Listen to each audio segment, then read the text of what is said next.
તો we all Indians are prone for the diabetes genetically. Okay. Unfortunately our phenotype એને કહે છે is a different than the European and Americans. એટલે આપણે we 100% prone for the diabetes. હવે દાખલા તરીકે પેરેન્ટ્સને છે, ધારો કે મારા ફાધર મધરને બંનેને ડાયાબિટીસ છે, તો મને થવાના સ્કોપ 17 થી 25% છે. બસ. ઇફ મારા સિબલિંગને છે, મારા ભાઈ અથવા મારા બહેનને છે, તો મને થવાના સ્કોપ 70 થી 80% છે. ઓકે. તો ઘરમાં જ્યારે હોય ત્યારે બાકીનો જો આ સ્ક્રીન કરી લે તો ડેફિનેટલી ધારો કે મારા બ્રધરને શુગર આવ્યું તો મારે ખાલી ફાસ્ટિંગ શુગર ચેક કરવાનો, 30 રૂપિયાનો રિપોર્ટ છે. બરાબર. If it is a more than 100, go to the your physician અને આસ્ક બી કે હું આને રોકી કેવી રીતે શકું.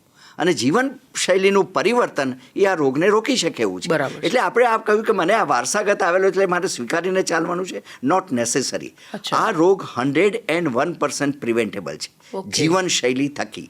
ઓકે. એટલે જીવનશૈલીના જો બદલાવ આ જાગ્યા ત્યારથી સવાર જો બેઝિક વસ્તુ તમે આ જાગીને કરશો, વજનને વધવા નહીં દો, એ બધી આપણે ડિસ્કશન કરીએ છીએ કે વિચારથી smallest parameters we can prevent this thing. એટલે ખાવાની અંદર થોડી નિયમિતતા લાવવાની છે. આપે કહ્યું ને મેં દુખતી નસ એટલા માટે કહી કે હાઈટી હોવી જોઈએ, પણ હાઈટીમાં થોડું પ્રોટીન હોવું જોઈએ, એકાદ ફ્રૂટ હોવું જોઈએ.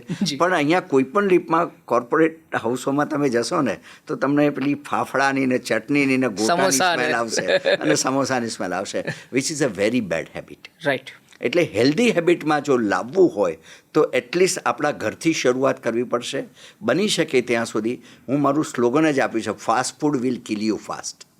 તમને મરવા માટેનો સરળ રસ્તો ભજીયા, ગોટા ને તળેલી વસ્તુ ને પિઝા પાસ્તા છે. બરાબર. એટલે અનયુઝ્યુઅલ જો આપણે આ રોકીશું તો લાઈફમાં એમાં આપણે બચાવી શકીશું.